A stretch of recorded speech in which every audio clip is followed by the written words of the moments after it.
Cantique 3. On commence par le verset 7. Voici la litière de Salomon et autour d'elle 60 vaillants hommes, le plus vaillant d'Israël. Tous sont armés de l'épée, sont exercés au combat. Chacun porte l'épée sur sa hanche en vue de l'alarme nocturne. Le roi Salomon se fait une litière de bois de Liban. Il en a fait des colonnes d'argent et des dossiers d'or et les sièges de pourpre au milieu d'une broderie d'œuvres d'amour des filles de Jérusalem. Prenons encore notre écriture. Job 14.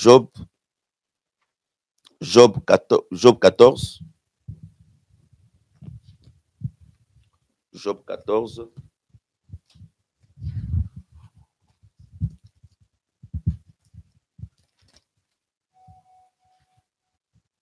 Je vais lire en son temps, ça sera un peu mieux.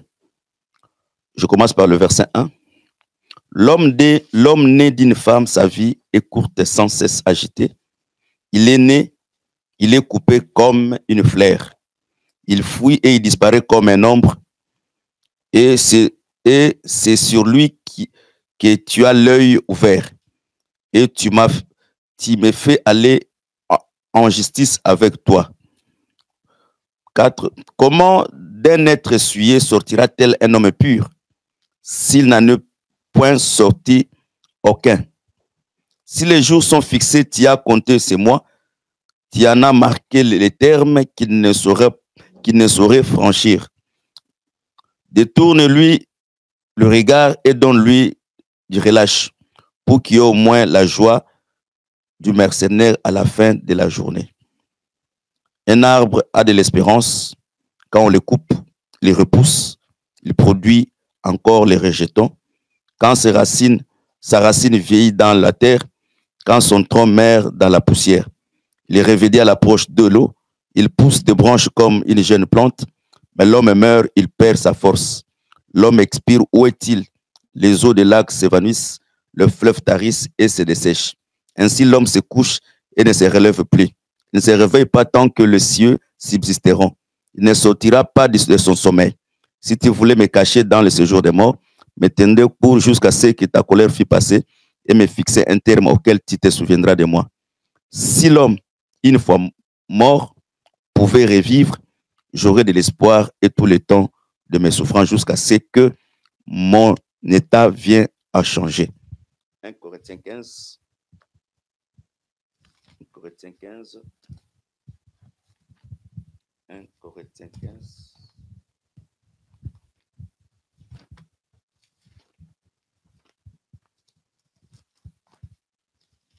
Corinthiens 15.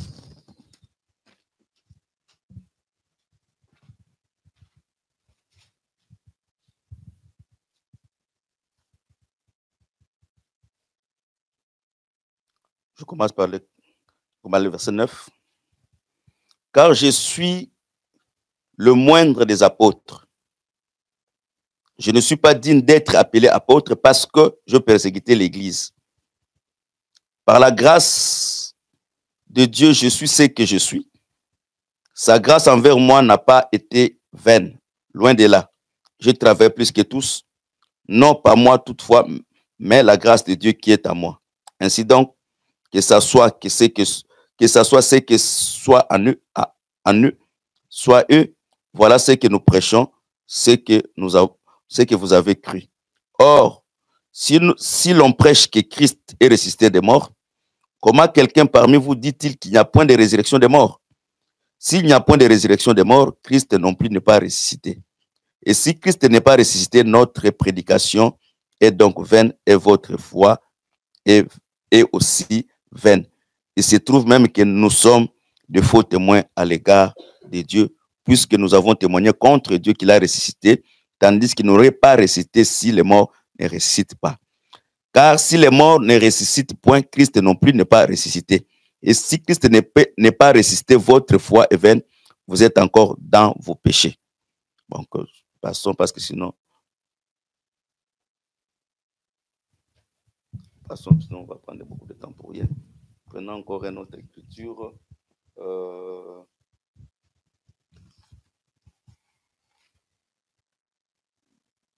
Corinthiens 7. 2 Corinthiens 7. Non, on prend premièrement 1 Corinthiens 13, je crois. On va prendre 2 Corinthiens 13. 2 Corinthiens 13. 1 Corinthiens 13.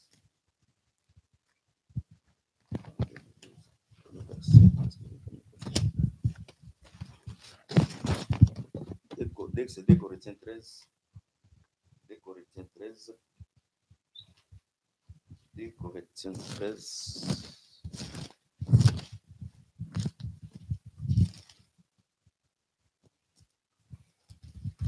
2 Corinthiens 13.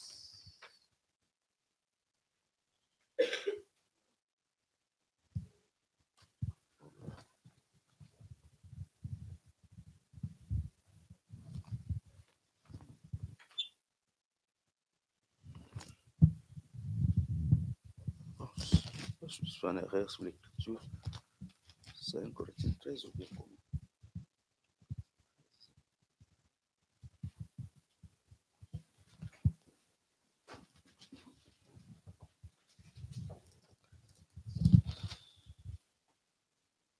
C'est 2 Corinthiens 13, verset 14. Je commence par le verset 3. Puisque vous cherchez une preuve que Christ parlait en moi, lui qui n'est pas faible à votre égard, mais qu'il est puissant parmi vous. Car Christ a été crucifié à cause de sa faiblesse, mais il vit par la puissance de Dieu. Nous aussi, nous sommes faibles en lui, mais nous vivons avec lui.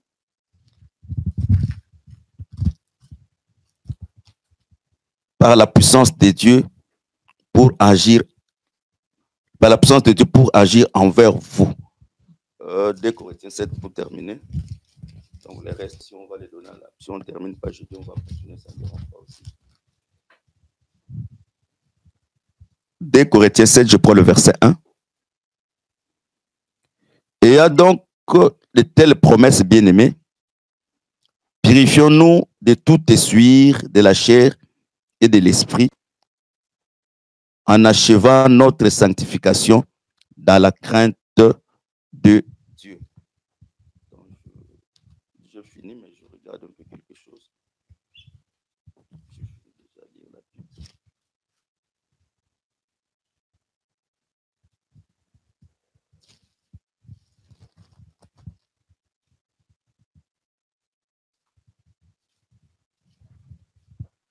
Que le Seigneur bénisse la lecture de sa parole. Que le Seigneur vous bénisse encore. Je crois que vous êtes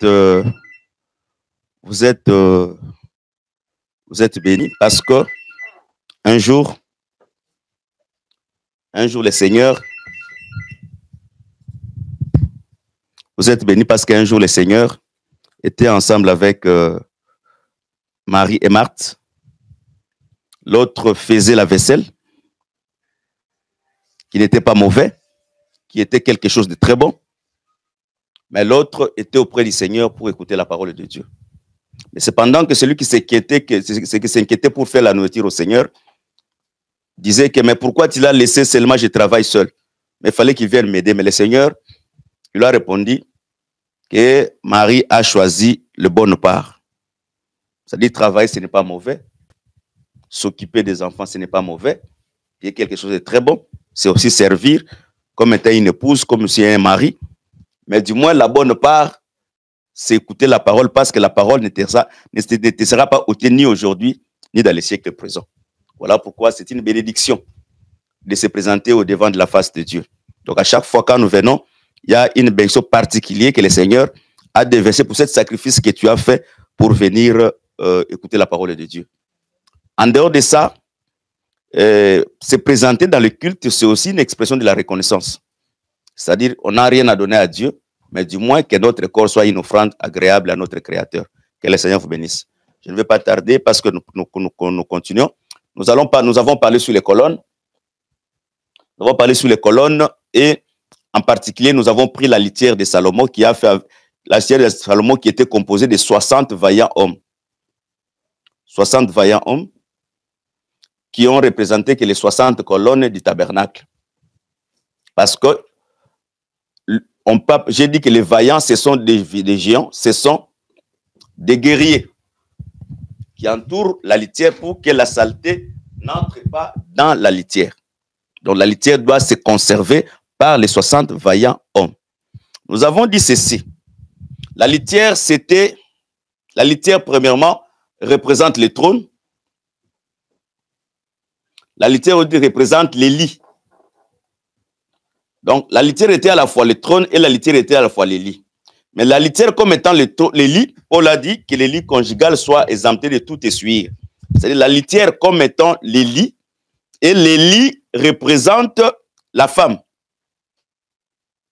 Donc, dans la Bible, quand on dit les lits, c'est la femme. C'est-à-dire la femme ne peut pas s'essuyer avec un autre mari parce qu'il est les lits de son mari. Là où le mari vient se reposer. Et nous avons dit ceci encore.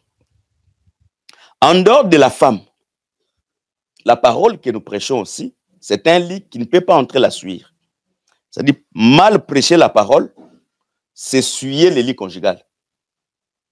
Écouter la mauvaise parole, c'est suyer aussi sa propre virginité. Parce que dans la Bible, nous avons deux sortes de virginité. Nous avons la virginité charnelle et nous avons la virginité spirituelle.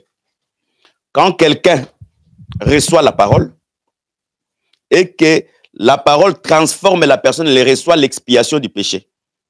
Cette personne, par rapport à la pensée de Dieu, elle devient encore une vierge. Pourquoi? Parce que la parole l'a renouvelée, l'a rétablie. Voilà pourquoi tu verras en Jérémie, je crois bien 3 ou bien Jérémie 30, on appelle Israël prostituée et Dieu l'appelle encore Israël, vierge d'Israël. Donc, c'est-à-dire quand Dieu pardonne les péchés, il expie les péchés, Dieu renouvelle encore la personne, elle devient pure devant Dieu. Parce que la virginité, selon ce que nous avons dit le dimanche, la virginité, c'est la pureté. Donc, ou la sainteté. Donc, la virginité, c'est la sainteté. Alors, nous avons dit, si la litière, là où le roi est assis, les sièges simplement en pourpre, mais au milieu des broderies de l'œuvre de l'amour. La pourpre, c'est la couleur royale. Le président souvent il marche sur le tapis rouge. Mais cette siège, elle est entourée de la broderie de l'œuvre de l'amour. Nous avons dit la broderie, c'est quoi? La broderie, c'est l'ensemble de plusieurs fils. Rouge, bleu, noir. Donc, on met sur un vêtement, c'est ça qu'on appelle la broderie. Souvent, ça se trouve dans les basins des Ouest africains. Donc, c'est ce qu'on appelle un peu la broderie. Mais nous avons cherché à savoir ce que signifie la broderie. Nous avons lu 1 Samuel 13. Nous avons compris que la fille du roi, aussi longtemps qu'elle conservait sa virginité, elle mettait un habit à plusieurs couleurs, symbole de la virginité. Donc, dans d'autres termes, la virginité, c'est le symbole de la pureté. Cet habit, la fille du roi peut l'enlever seulement si elle perd sa virginité. Donc, dans d'autres termes, Salomon, comme étant le roi, dans la pensée de Dieu, le véritable Salomon qui est Christ, le Seigneur peut s'asseoir sur le trône ou bien il peut dormir sur le lit, le lit où il y a la pureté ou bien la sainteté. Donc, dans d'autres termes, quand quelqu'un se dit que je suis le trône de Dieu, il sera le trône de Dieu si Dieu assis en lui dans sa sainteté. Si quelqu'un ne mène pas une vie de sainteté, le Seigneur ne peut pas s'asseoir en lui. Parce que le péché chasse Dieu. Mais la sainteté appelle Dieu. Que le Seigneur vous bénisse. Nous allons donner encore une autre pensée aujourd'hui. Donc, c'est-à-dire, il est assis au milieu de la sainteté. Parce que c'est un Dieu saint. Voilà pourquoi on appelle le lieu très saint, les saints des saints. Donc, il s'assoit là où il y a la sainteté. Donc, quand tu ne mènes pas une vie de la sainteté, sache-le que Dieu est loin de toi et tu es loin de la protection de Dieu. Parce que les vaillants sont là pour veiller. Donc, c'est-à-dire, celui qui mène une vie de la sainteté, Dieu doit veiller sur sa vie. Que le Seigneur vous bénisse. Que le Seigneur vous bénisse. Amen. Maintenant, nous continuons toujours à parler ce que nous allons parler. Les colonnes telles que tu les vois, les colonnes ici, il était des bois d'acacia. Acacia, c'est un bois. C'est un bois qu'on a coupé. Et après avoir coupé, on a mis les pieds d'airain et on a mis les tringles et les crochets d'argent. On a pris encore les mêmes bois qui a été coupé, on l'a encore sémé, on l'a encore remis sur la terre. Mais cette fois-ci, l'acacia ici, quand on va les poser sur la terre, il y aura ce qu'on appelle les bases d'airain. Bases d'airain. Les pieds ici, quand on va le mettre sur la terre, il y a un base d'airain qui va les soutenir pour que ça ne puisse pas bouger. Or, bibliquement, quand on parle de base, le base, c'est le fondement. C'est le fondement. Est-ce que ça se comprend? Les bases, c'est le fondement. Maintenant, Job, il dit ceci. Il dit, quand l'homme meurt, c'est fini pour lui. Mais il dit ceci, l'arbre, si on le coupe, il conserve ses troncs. Si on l'approche auprès d'eau, cet arbre revêtit encore. Il dit maintenant ceci, j'aurai de l'espérance si quelqu'un meurt et la personne revient à la vie. Est-ce qu'on se comprend? Job, je reprends ce que Job dit. Ça, c'est un arbre. Parce que c'est un arbre d'acacia qu'on a coupé. On a enlevé, on a mis les reins. Pourquoi les reins? Parce que les reins permettra que même si on met dans le sol, de durer longtemps. Bien qu'on a mis les reins, mais avant de mettre les reins, on a posé cette colonne sur les bases des reins. Donc, c'est les bases qui permettent, que cet arbre, cette colonne ne puisse pas bouger. C'est pas là, j'ai dit le dimanche, l'écriture est posée sur les vrais fondements qui ne bougent pas. Tu peux bouger, mais l'écriture ne bougera pas. Donc, en bref, Job dit maintenant ceci. Job dit ceci. L'homme, l'arbre, si on coupe l'arbre et qu'on le fait pousser à l'approche d'eau, l'arbre revêtit encore. Mais si l'homme, après sa mort, l'homme va revivre encore, il y aura de l'espérance. Est-ce que c'est comprend? Donc, Job, je prends un exemple avant d'expliquer ce que je vais prêcher. C'est-à-dire, exemple, moi. Si je meurs, Job, ça peut être prudent. Il dit, si Ngongo meurt et qu'il revient à la vie, j'aurai des espérances. Quelle que soit ma souffrance, mais s'il revient à la vie, j'aurai l'espérance que ma souffrance finira. Mais aussi longtemps que parmi les hommes, quand les hommes meurent, ne reviennent pas à la vie, c'est-à-dire même si je souffre, je n'aurai pas l'espérance. Est-ce qu'on se comprend? Amen. Que le Seigneur bénisse. Maintenant, quand Job parlait ici, Job parlait comme étant un prophète. Il attendait que, parce que Job, Adam est mort, il n'a plus revenu à la vie. Abraham est mort, il n'est plus revenu à la vie. David est mort, d'ailleurs, David, quand il est mort, Pierre dit dans Acte 2, il dit, quand Dieu parlait que tu ne permettras pas que ton juste voie la corruption, nous connaissons le tombeau de David jusqu'à présent, il existe encore. C'est-à-dire, pour Job, pour l'espérance, pour croire que sa souffrance finira, il faut que parmi les hommes, si quelqu'un meurt, quand cette personne reviendra à la vie, voilà pourquoi Job aura l'espérance. C'est-à-dire, j'avance un peu et puis je vais revenir. J'avance un peu. Maintenant, Paul dit ceci.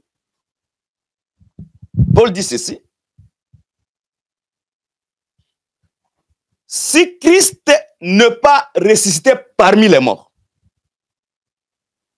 c'est que notre prédication, premièrement, ce que nous prêchons aujourd'hui, elle est vaine. Et la foi des gens qui nous écoutent, elle est aussi vaine. Mais maintenant, si Christ est revenu à la vie, c'est que notre foi est véritable. Amen. Que le Seigneur bénisse. C'est-à-dire notre foi dépend de la mort et de la résurrection. Je rentre maintenant sur l'arbre et je vais revenir encore ici. Je rentre sur l'arbre. Cet arbre, premièrement, avant de le couper, cet arbre vivait. Est-ce qu'on se comprend? Cet arbre vivait. Parce qu'il avait ses racines sur la terre. Maintenant, on prend maintenant cet arbre, on le coupe. Si tu peux me le fermer, c'est mieux. Éteindre. On prend maintenant cet arbre, on le coupe. L'arbre perd la vie. Parce qu'on le coupe, l'arbre dépend de la terre. Mais on taille maintenant cet arbre. On prend les reins, on met sur l'arbre et on met les tringles d'argent sur l'arbre. On prend maintenant cet arbre qui a été coupé quelque part. Au lieu de le planter là où l'arbre était coupé, mais on ne plante pas cet arbre là où il était coupé. Maintenant, on prend l'arbre, on le plante dans les tabernacles. Est-ce que ça comprend? On prend l'arbre, on le plante dans les tabernacles. Maintenant, là où on l'a planté, cet arbre va durer longtemps. Par rapport à la vie, quand il était encore attaché sur la terre. Qu'est-ce qui fera que cet arbre puisse durer longtemps? C'est parce que les pieds de cette colonne est des reins. Or, les pieds, la Bible dit, mettez sur vos pieds les souliers qu'on appelle les ailes de l'évangile. Ce qui fera que cet arbre puisse durer longtemps sur la terre, parce qu'il a revêtu les souliers que nous appelons l'évangile. Est-ce qu'on se comprend? Est-ce qu'on se comprend? Est-ce qu'on se comprend? Je répète encore. Ce qui fera que cet arbre ici, exemple l'arbre de la forêt, si on le coupe, elle perd l'essence. Elle n'a plus la valeur. Parce qu'elle dépendait là où elle était plantée. Maintenant, on coupe cet arbre, on la taille. Au lieu de le planter là où il était, on ne l'a plus planté là-bas. On a planté cet arbre dans les tabernacles. Ça fait partie du tabernacle. Prenons une écriture. Psaume 92, 92. Psaume 92.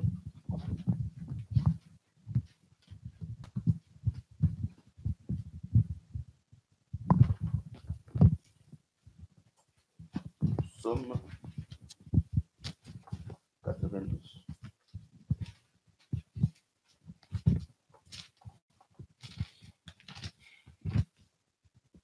Dieu va nous aider, on va se comprendre, c'est pas difficile.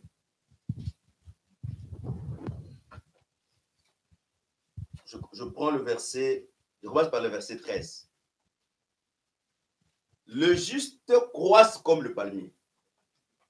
Il s'élève comme les cèdres du Liban. Planté dans la maison de Dieu, il prospère dans le parvis de notre Dieu. Il porte encore des fruits dans sa vieillesse. Ils sont pleins de sève verdoyant pour faire connaître que l'Éternel est juste. Il est mon rocher, il n'y a point en lui d'iniquité. C'est-à-dire, injuste,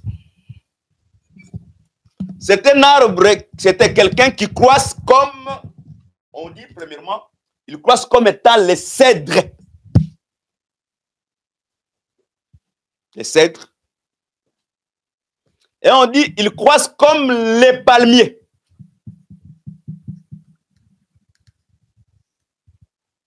Parce qu'il est planté dans le parvis de la maison de Dieu. Or, les colonnes, ce sont des arbres qui sont plantés dans le parvis de Dieu. Parce que les colonnes, ces colonnes ici se trouvent dans le parvis. Or, s'il est planté dans le parvis, c'est-à-dire qu'il va produire le fruit jusque dans sa vieillesse.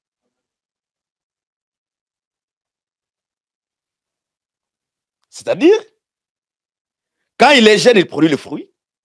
Quand il grandit, il produit le fruit. Quand il sera encore vieux, il produit encore le fruit.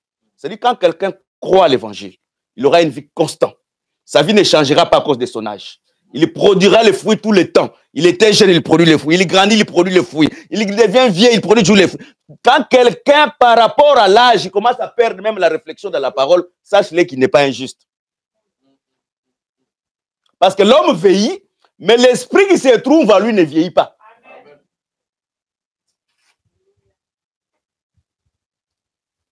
Que le Seigneur bénisse. Que le Seigneur bénisse. C'est-à-dire l'arbre ici, pour vivre éternellement, pour vivre longtemps, il faut que premièrement on la coupe là où elle était et on la plante dans le parvis qui est la maison de Dieu. C'est pour dire que tel que tu es là, tu étais un arbre quelque part, mais le Seigneur est venu, il a coupé l'arbre. Quand il coupe l'arbre, le Seigneur va te planter dans sa maison. Parce que c'est dans sa maison que tu produiras le fruit jusque dans sa vieillesse. Les arbres qui ne sont pas plantés dans la maison de Dieu peuvent produire le fruit, mais ne produira pas le fruit dans sa vieillesse. Parce que naturellement, ça c'est la nature. L'arbre, quand il est jeune, il produit beaucoup de fruits. Mais quand l'arbre vieillit, il réduit la production de fruits. Mais la Bible dit, le juste, celui qui est planté dans la maison de Dieu, même dans sa vieillesse, il continue toujours à produire les fruits.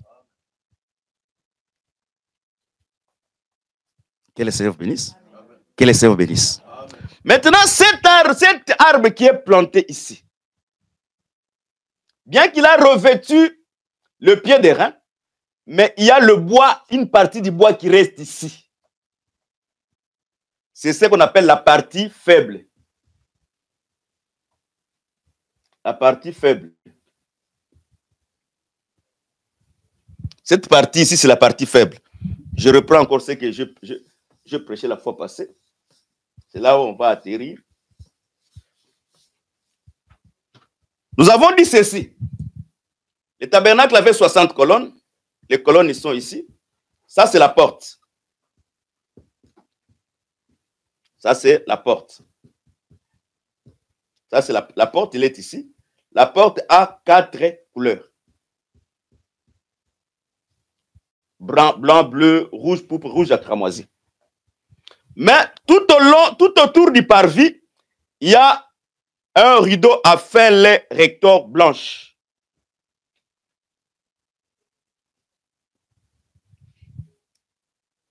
Les rideaux a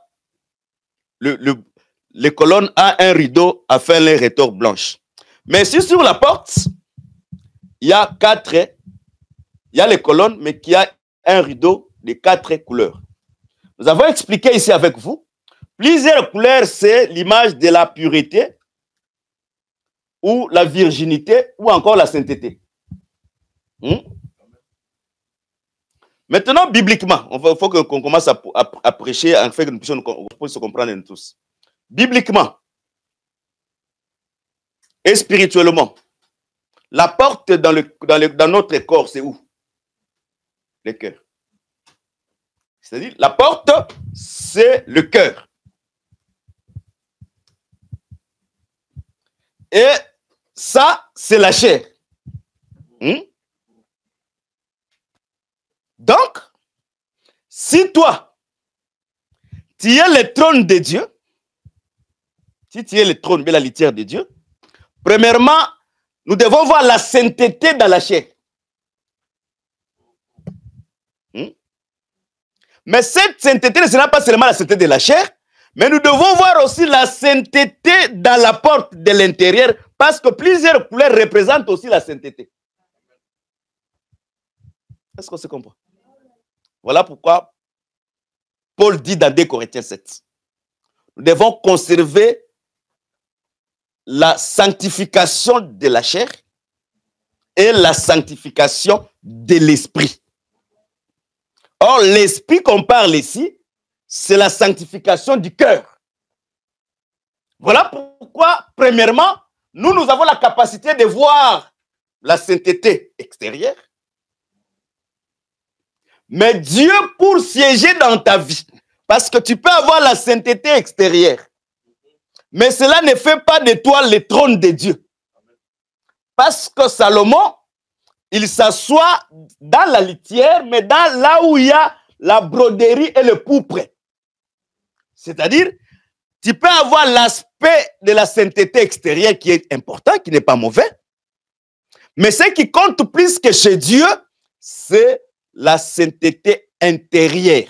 Donc, tu dois associer et la sainteté intérieure et la sainteté extérieure. Voilà pourquoi la Bible dit, Dieu voit le cœur. Mais nous ici, tu peux avoir une apparence.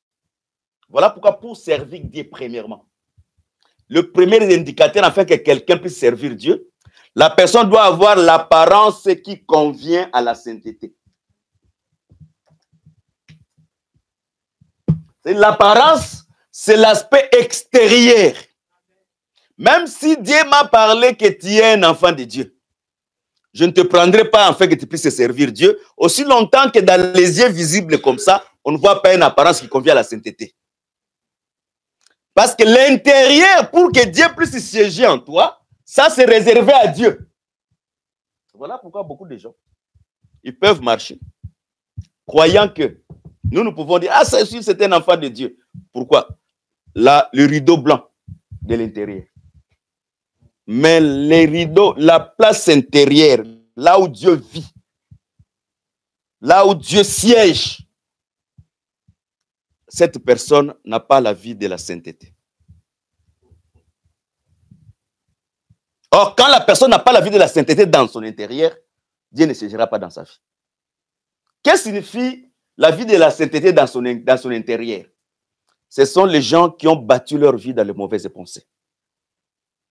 Ils sont les gens qui sont remplis de haine, de rancœur. Ce sont des gens qui vivent dans le rumeur. Ce sont les gens qui vivent dans la sorcellerie, mais en a une apparence de la sainteté. Ce sont les gens qui ne passent pas le bien des autres. Dans son cœur, il n'y a que le mauvaises pensées. Voilà pourquoi une colonne, il doit être posé sur le base des reins. Or, le base des reins, c'est le fondement. Or, le fondement, c'est les racines. Voilà pourquoi la Bible dit, il faut que vous soyez enracinés en Christ. Parce que si tu es enraciné en Christ, la Bible dira que c'est les racines qui portent l'arbre. Comme c'est les racines qui portent l'arbre, c'est-à-dire c'est les racines qui envoient la sève pour que l'arbre puisse vivre et que pour que l'arbre puisse produire beaucoup de fruits. Donc, nous comprenons avec facilité. La vraie sainteté, ce n'est pas ce que nous voyons à l'extérieur, mais la vraie sainteté, c'est ce qui se trouve dans le cœur, dans l'intérieur de l'homme. C'est cela qui pousse enfin que nous puissions voir le vrai aspect extérieur de cette personne. Que le Seigneur bénisse. Que le Seigneur bénisse. Amen. C'est pour dire que la sainteté commence par la pensée, par le cœur. Parce que le cœur, c'est le siège de la pensée d'un homme. Voilà pourquoi la Bible dit tout ce qui est honorable, tout ce qui est louable, tout ce qui est juste, soit l'objet de vos pensées. Ça, c'est Philippiens 4, verset 8. Amen. Que le Seigneur bénisse. Amen. Malgré la sève qui est ici, qui envoie la vie, mais l'homme reste avec la partie faible que nous appelons ici, qui est couverte par le vêtement. Le vêtement, quand on parle de vêtement dans la Bible, c'est les œuvres. Le vêtement, c'est un travail. Je prends un exemple. un soldat. Quand tu n'as pas le vêtement de soldat, tu ne peux pas l'identifier comme c'est un soldat. Mais quand il va mettre les habits d'un soldat, tu diras que celui-ci, c'est un soldat. Donc, l'homme a aussi ce que nous appelons une partie faible. Voilà pourquoi la Bible dit, Jésus-Christ a été crucifié à cause de sa faiblesse. Malgré il a porté la divinité en lui, les vêtements qu'il a couverts, mais dans son intérieur, il avait une partie faible qui est la partie humaine. Que le Seigneur bénisse.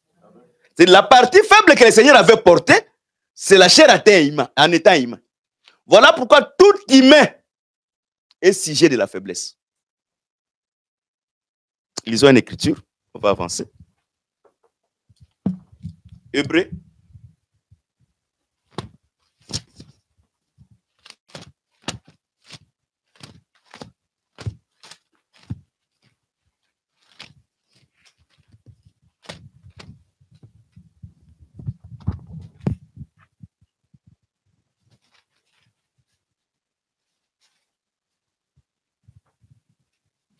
Hébreux 5. Je commence par le verset 1. En effet, tout souverain sacrificateur pris au milieu des hommes et établi pour les hommes dans les services de Dieu, afin de présenter les offrandes et les sacrifices pour le péché, il peut être indigent pour les ignorants et égarés, puisque la faiblesse est aussi son partage. C'est à cause de cette faiblesse qu'il doit offrir les sacrifices pour ses propres péchés, pour ceux du peuple. Donc, c'est-à-dire, même si Dieu prend quelqu'un au milieu des gens, les bois ici, c'est la partie faible. Parce que quand il va commencer à prier pour les autres, avant de prier pour les autres, il doit vraiment commencer à offrir les sacrifices du péché pour son propre péché. Et après, il aura la capacité d'offrir les sacrifices du péché pour le péché du peuple. C'est-à-dire, dans d'autres termes, je prends maintenant ce bois ici, les vêtements, je prends comme étant la divinité. Bien que Jésus, quand il est venu sur la terre, il a porté la divinité, mais en lui, il y avait une partie faible, parce que c'est ces parties ici qui devaient porter les péchés. Voilà pourquoi il pouvait faire des choses comme Dieu, mais il pouvait faire des choses aussi comme étant un homme. Il pouvait aussi crier, pleurer comme étant un homme, parce que la partie faible est là. À cause de cette partie faible,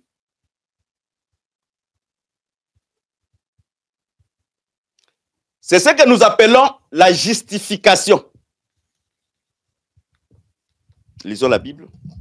Romains 3.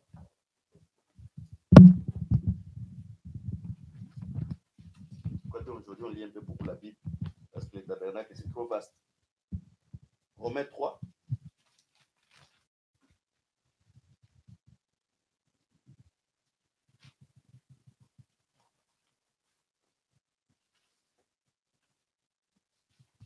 Je commence par le verset 21. Maintenant, sans la loi est manifestée la justice de Dieu, à laquelle rend témoignage la loi et les prophètes. La justice de Dieu par la foi en Jésus-Christ, pour tous ceux qui croient, il n'y a point de distinction, car tous ont péché, sont privés de la gloire de Dieu. Et ils sont gratuitement justifiés par sa grâce, par le moyen de la rédemption qui est en Jésus-Christ. Celui que Dieu a destiné par son sang à être pour ceux qui croiraient des victimes post-expiatoires, afin de montrer la justice de Dieu, parce qu'il avait laissé impuni les péchés commis auparavant au temps de sa patience, afin, dirais-je, de montrer sa justice dans le temps présent, de la manière à être juste tout en justifiant celui qui a la foi en Jésus-Christ. C'est-à-dire, dans d'autres termes, la personne ici, il a une partie faible. Mais les tringles d'argent et les crochets d'argent, qui est le symbole de la rédemption, qui est le symbole de la rédemption, lui justifie. Et quand quelqu'un est justifié dans la Bible, c'est-à-dire Dieu lui impute la justice. C'est-à-dire, dans d'autres termes, si tel que nous sommes ici, si nous sommes justes à cause de la foi. Dieu, en sachant que nous sommes pécheurs, comme nous avons cru, il nous a donné maintenant cette robe blanche pour couvrir notre faiblesse. Je prends un exemple dans la Bible. On va lire à la maison Genèse 27. La Bible dit ceci. Dieu voulait bénir Jacob et Ésaü. Celui qui devait être béni, c'était Ésaü. Ça, c'est par rapport à Isaac. Mais par rapport à Dieu, celui qui devait être béni, c'est Jacob. Mais Jacob avait un problème. S'il veut accéder à la bénédiction avec son vêtement, il ne sera pas béni. Maintenant, Dieu, Isaac veut bénir, mais il dit, Ésaü vient, va me chercher le gibier. Ésaü prend ses armes, il court vite chercher le gibier. Dans d'autres termes, Ésaü va chercher la justice par rapport aux efforts de la chair. Il va courir avec les efforts de la chair pour chercher la justice, pour obtenir la bénédiction.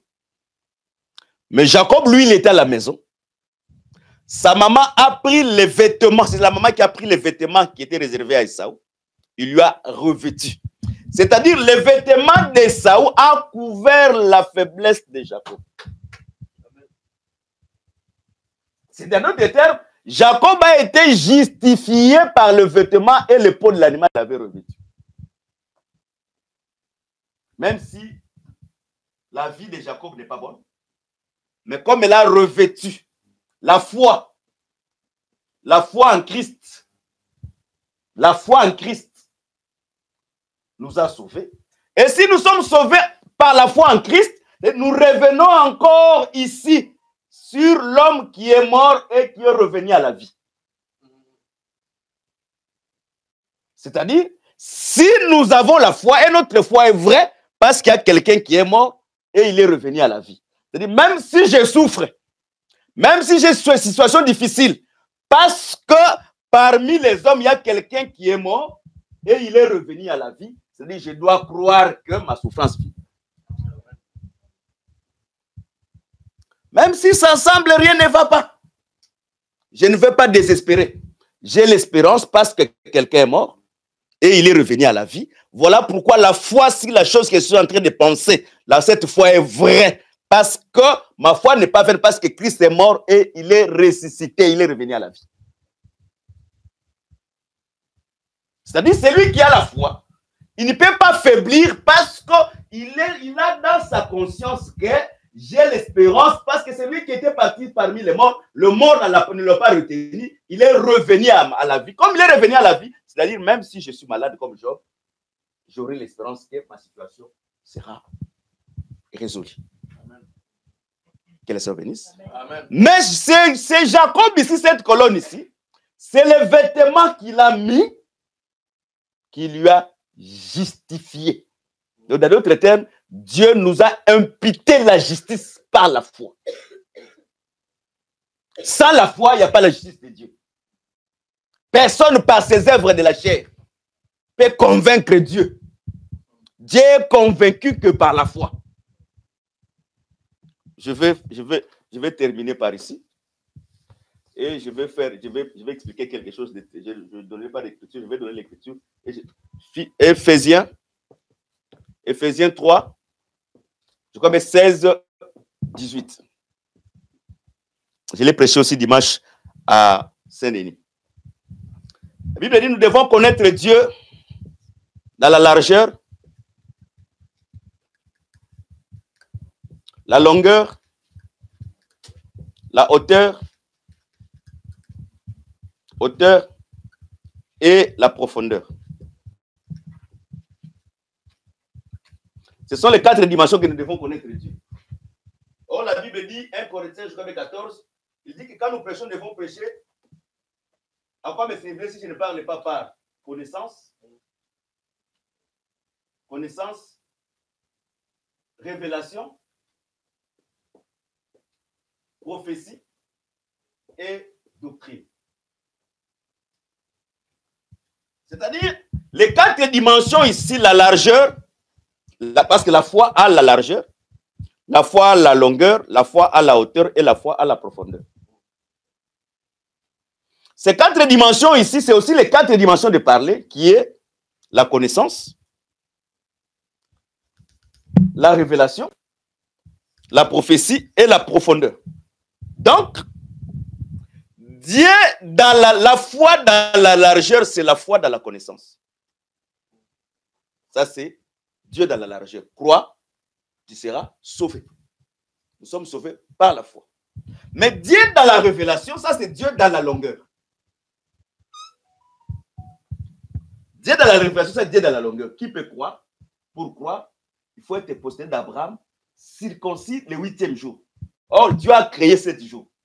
Le 8e jour, c'est-à-dire, c'est l'éternité. Parce que Dieu a créé 1, 2, 3, 4, 5, 6, 7. Donc 8, c'est au-delà de la création. Donc, au-delà de la création, c'est l'éternité. Ça, c'est Dieu. C'est-à-dire que lui qui peut avoir la foi, ce sont que les gens que Dieu a connus d'avance. J'ai donné un exemple et je le donne encore ici aussi. J'ai dit ceci. Le pharaon a fait un songe. Il a oublié son songe.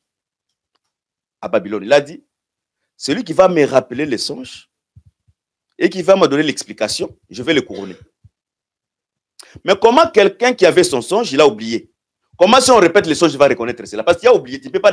Quand tu oublies, et même si on répète, tu n'auras pas cette. Mais lui, il dit, si on répète les songes, je me souviendrai. Je comprends avec beaucoup de facilité. L'évangile que nous sommes maintenant d'écouter, c'est un songe. Les songes, on a connu Dieu dans l'éternité. Mais quand on a revêtu ces corps ici, nous avons perdu la songe. Mais quand on prêche la parole, comme dans l'éternité, on connaissait les songes. Si on prêche encore la parole, on répète la parole, on va se souvenir. Ce qu'on est en train de prêcher, c'est ce qu'on avait déjà attendu avant la fondation du monde. Ça, c'est Dieu dans la révélation. Dieu dans la hauteur. C'est-à-dire, Dieu dans la hauteur, c'est-à-dire, Dieu me connaissait. Dieu me connaissait dans son plan éternel avant même que je sois né. Dieu me connaissait. Et c'est que Dieu dit, je t'avais déjà établi prophète. Ça, c'est Dieu dans la hauteur.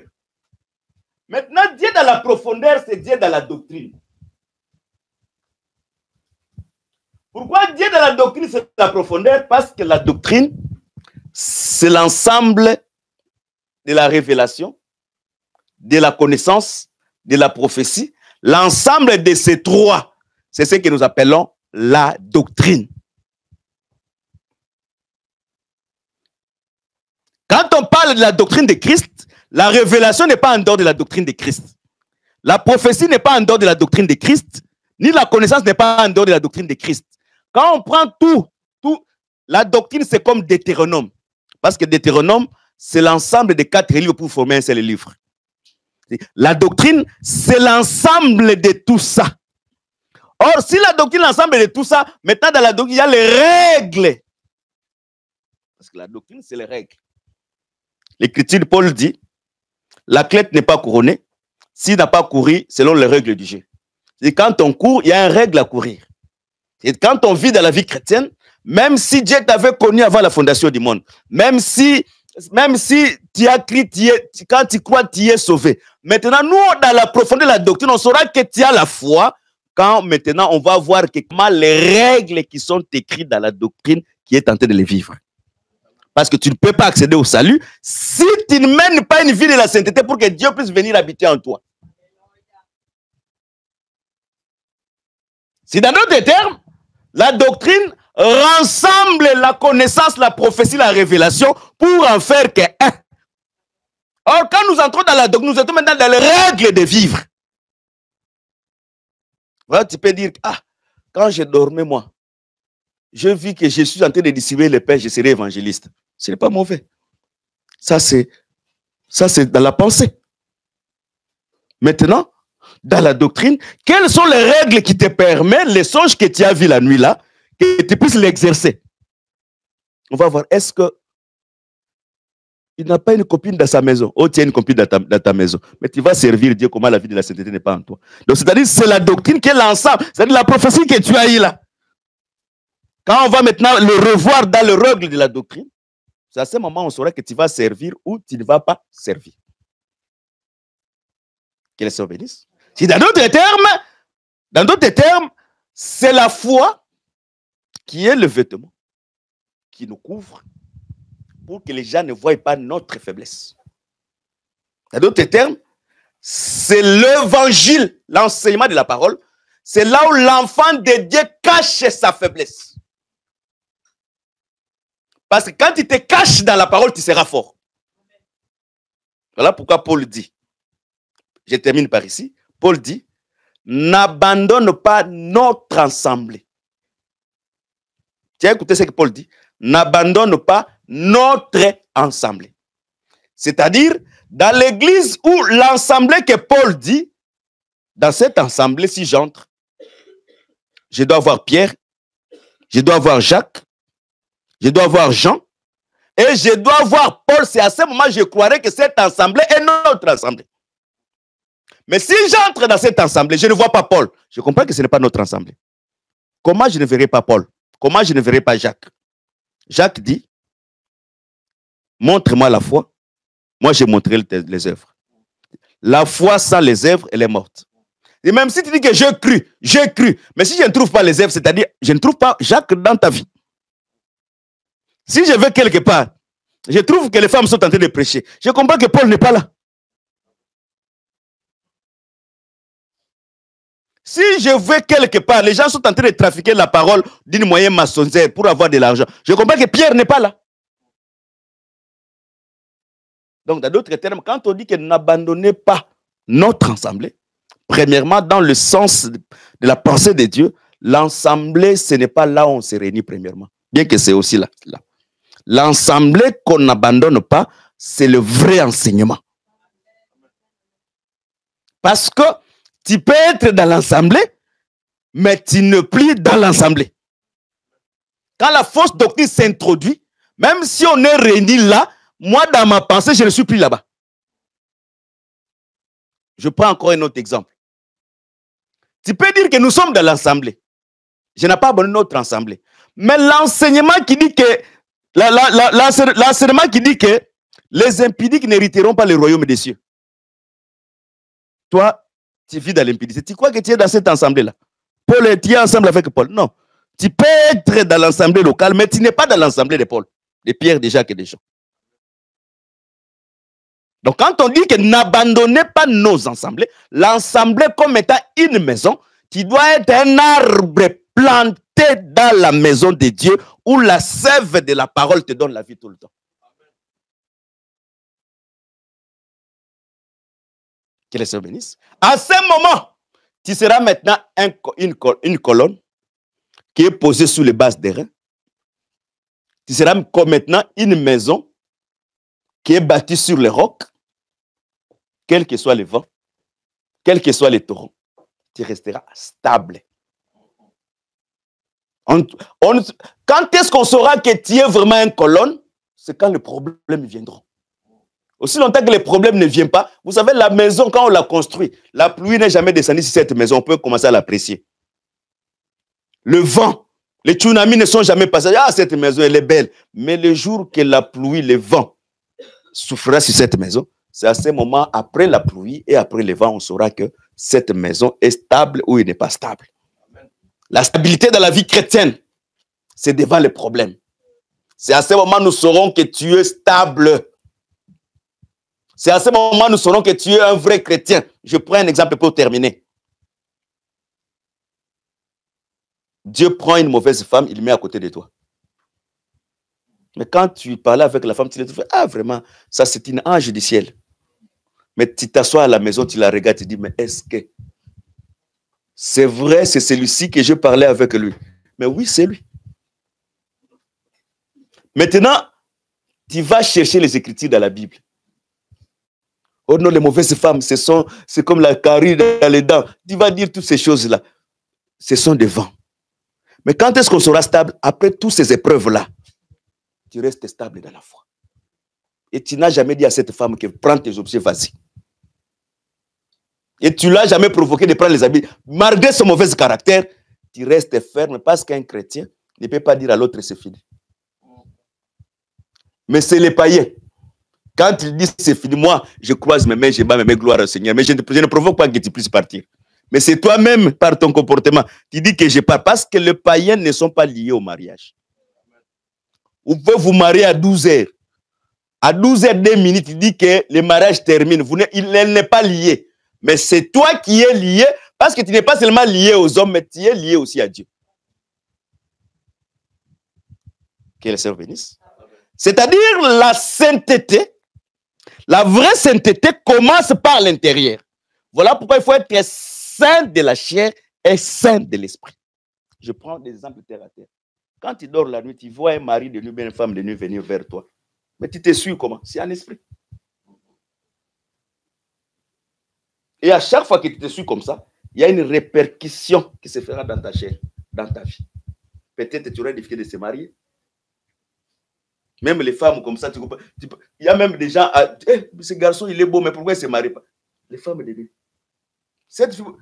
Les hommes de nuit. Les esprits de nuit, chaque jour. Pourquoi nous appelons l'esprit de nuit? Je vais m'expliquer pourquoi j'ai dit l'esprit de nuit. Parce que tu peux dormir aussi les jours. Mais il vient. À 10 heures, à 12 heures, il vient. Pendant qu'il fait jour.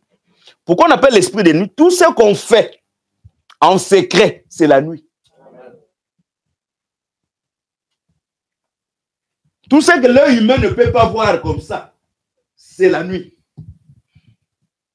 Et tout cela, même dans le temps où nous sommes, même les femmes qui sont mariées, ils ont des problèmes dans le mariage, les hommes mariés, à cause de ça. Parce qu'ils ont l'apparence de la sainteté extérieure, mais la sainteté intérieure dans la pensée, ils sont suivis. Et si tu as de telles choses, vois les hommes de Dieu, afin que on puisse prier pour toi, pour que tu passes dans la délivrance, parce que ta vie n'ira pas bien. Dieu siège dans l'intérieur. Voilà pourquoi tu dois avoir la pureté de l'intérieur et la pureté de l'extérieur. Parce que Dieu, le péché lui chasse. Tu peux être pur, tu peux être vierge. C'est tout à fait normal. Ça, c'est l'extérieur. Mais l'intérieur, les hommes de nuit. Dieu ne siège pas dans le corps comme ça. Voilà pourquoi Dieu a dit la pensée de l'homme est tournée vers le mal. Dieu commence vraiment à renouveler quelqu'un dans le pensée, le renouvellement de l'homme intérieur. Un enfant de Dieu béni, c'est celui qui sa pensée et l'homme intérieur est renouvelé.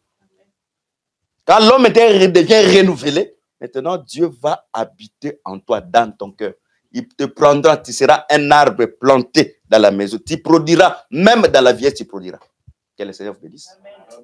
Que le Seigneur vous bénisse encore. Amen. Incline la tête pour prier. Tu vas implorer la bonté de Dieu, la grâce de Dieu dans ta vie. Afin que la sainteté ne soit pas que la sainteté de l'apparence extérieure, mais que la sainteté soit aussi la sainteté de l'intérieur. Afin que Dieu siège dans ta vie, afin que tu aies la force de défier plusieurs situations dans la vie. Prions dans le nom de Jésus.